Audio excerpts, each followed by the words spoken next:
Esta é a história do dia, da Rádio Observador. E se todas as sextas-feiras fossem dia de folga? Bueno, avui per nosaltres és un dia històric. La veritat que ha sigut una jornada super emocionant i evidentment estem molt contents del resultat, no? Coral Alcaraz é catalã, é diretora de Recursos Humanos da Desigual, a marca de roupa criada em Barcelona. Aqui, em declarações à TV3 da Catalunha, dá conta dos resultados de um referendo feito na empresa. A 7 de outubro do ano passado, 86% dos trabalhadores da Desigual votaram a favor da semana de 4 dias. 3 dias no escritório, 1 em casa. A carga horária passou de 39 horas e meia para 34 por semana. Um corte salarial de 13%. No entanto, a empresa assume metade deste corte e, na prática, os trabalhadores perdem 6,5% do ordenado. Mas ficam a descansar às sextas, sábados e domingos. Está formulado no programa do Governo é a necessidade de abrir um debate e uma reflexão sobre uma questão que hoje é muito premente.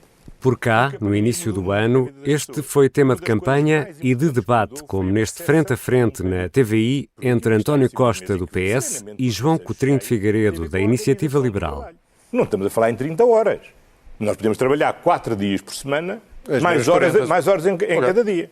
Hoje o teletrabalho criou uma nova forma de flexibilidade da organização do trabalho que é muito importante. E as empresas mais dinâmicas, mais modernas, o que é que estão a fazer? Estão precisamente a encontrar com os seus trabalhadores... Livremente, sem o Estado interferir. Não, mas ouça, vamos lá ver. Eu nessa parte, se quiser... É liberal. Sou muito liberal. O meu sonho era nós vivemos num país nórdico onde o diálogo social funcionasse por si e onde o Estado não tivesse que intervir. No programa eleitoral, o Partido Socialista prometia estudar a semana de 4 dias nos próximos 4 anos. Agora, na discussão na especialidade do Orçamento do Estado, o LIVRE conseguiu acelerar o processo e foi aprovada uma proposta para que o Governo promova um estudo e crie um programa para testar a semana de 4 dias. Mas isto é mesmo possível? Quem perde e quem ganha? Portugal é um país com problemas de produtividade. Pode trabalhar menos um dia? Vou conversar com o professor de Economia da Universidade de Londres, Pedro Maia Gomes, autor do livro Sexta-feira é o Novo Sábado.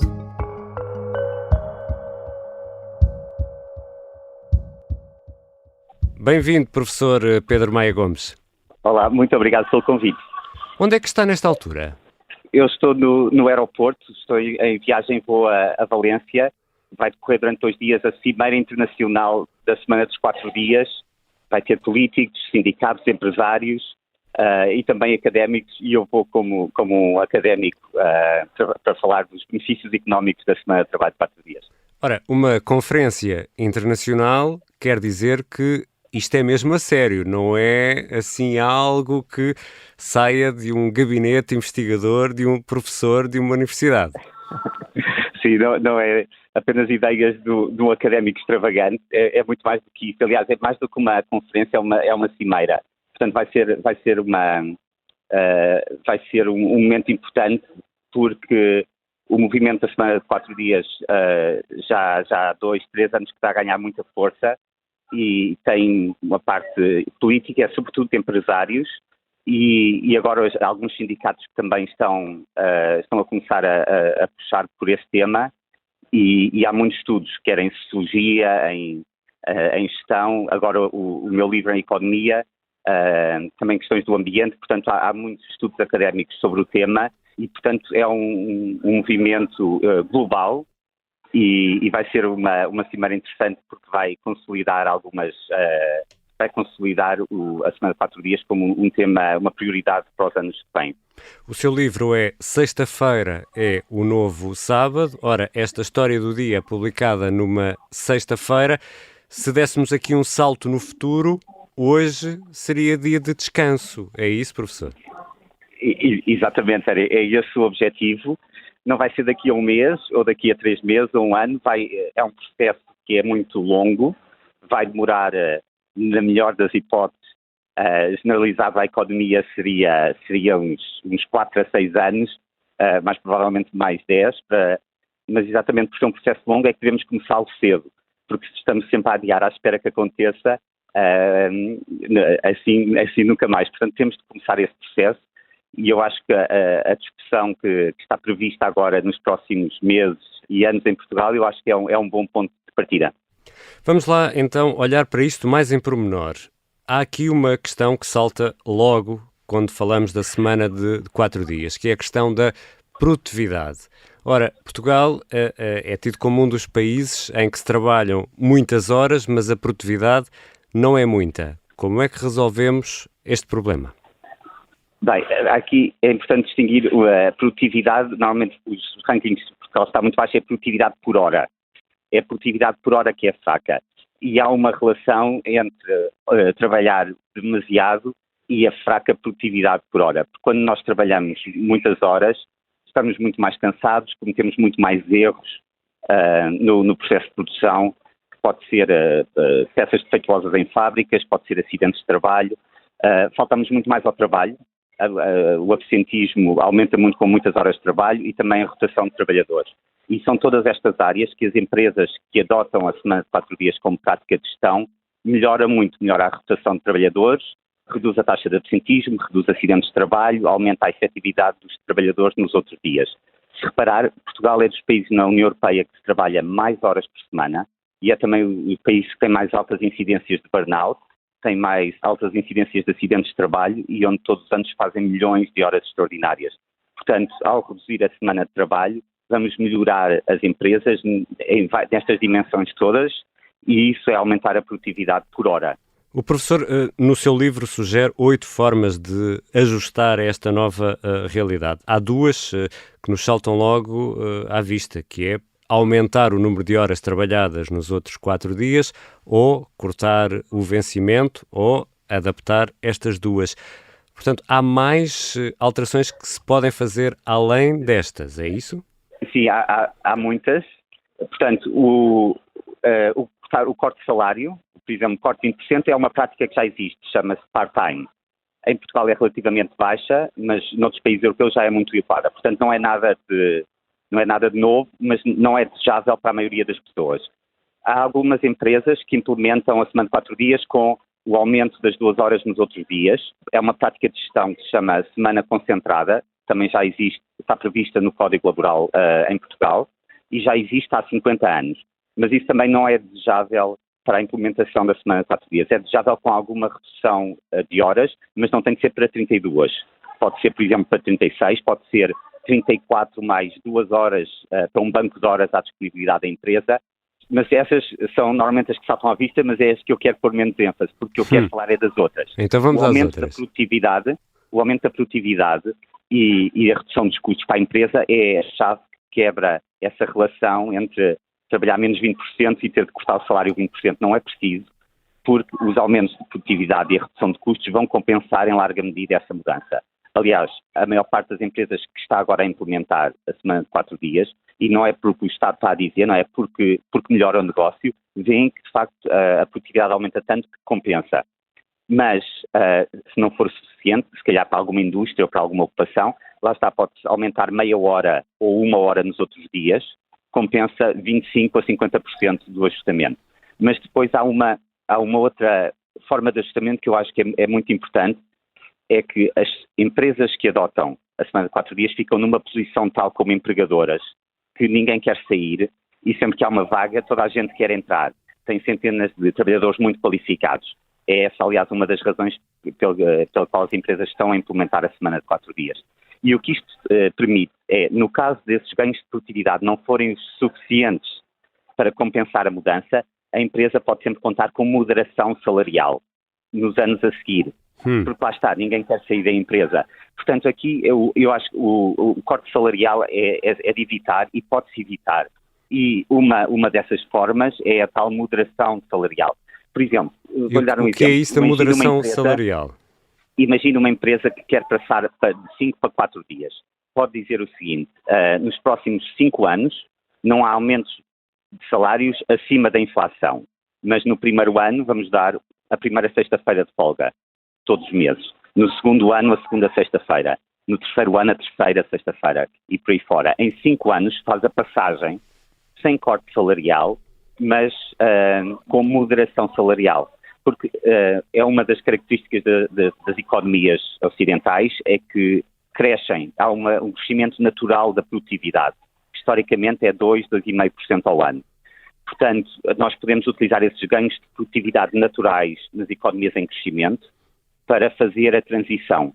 Portanto, a questão essencial, eu ponho em segundo plano a questão da implementação. Sim. Porque se nós quisermos, se houver vontade, nós conseguimos fazer em 4, 5 anos essa passagem. E a vontade, a questão é, a vontade tem de ser de quem? Das empresas ou dos governos?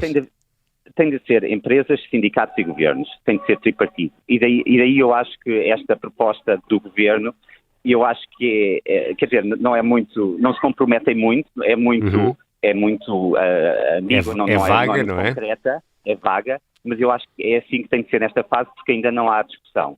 E agora é pôr a discussão às empresas e mostrar os casos de empresas de sucesso que estão a implementar e tentar mostrar esta visão de que vai melhorar o negócio. É mostrar aos sindicatos que isto é uma boa luta a ter e que, de facto, os sindicatos têm mostrado um relativo desinteresse deste tema.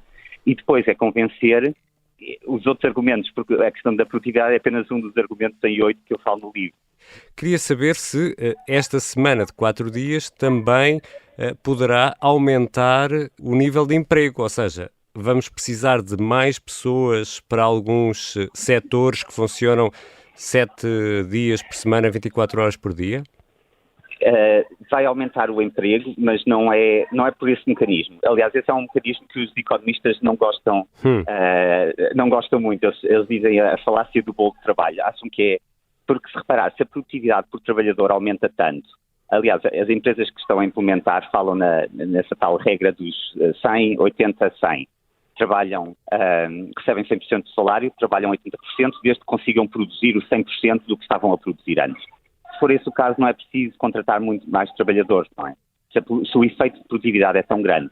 Portanto, esse efeito de aumento de emprego, por esse mecanismo, não é assim particularmente forte. Pode ocorrer pontualmente, mas não é por aí. Onde vai acontecer um aumento de emprego é nas indústrias de lazer. É onde os tais efeitos. Portanto, vai haver um aumento de emprego porque vai haver um aumento da procura nas indústrias de lazer, porque lá está, é no nosso tempo livre que consumimos mais.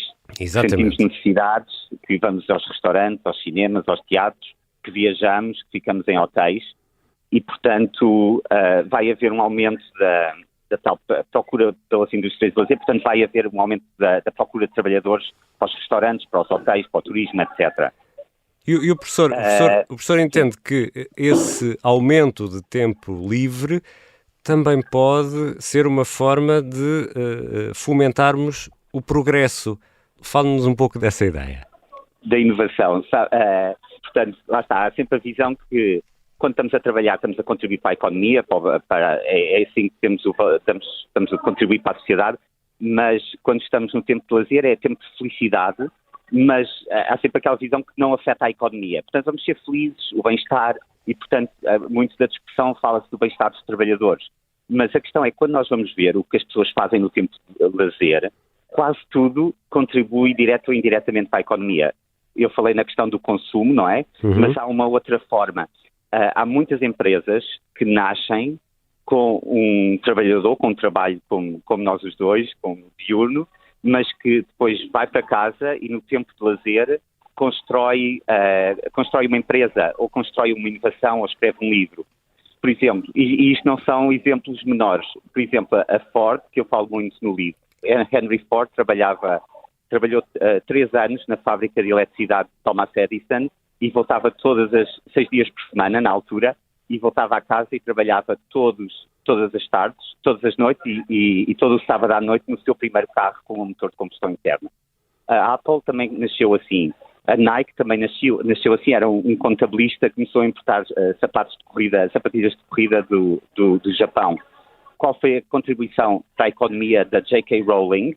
Foi quando era secretária da Amnistia Internacional ou quando dava aulas de português no Porto, ou foi no Harry Potter que escreveu no tempo de lazer? Então, só há vantagens, sim. Não há desvantagens? Sim. É verdade. Eu provavelmente sou a pior pessoa para lhe dizer, porque eu se não estava completamente convencido antes de escrever o livro, depois de escrever o livro, eu estou completamente convencido. E, aliás, o livro é para fazer esse papel de advogado de defesa da semana de 4 dias e, portanto, onde fazer outras pessoas, onde fazer as críticas. Eu posso dizer que a semana de 4 dias é uma melhor forma de organizar a economia no século XXI. Porquê? Porque a economia do século XXI é completamente diferente da economia do século XX.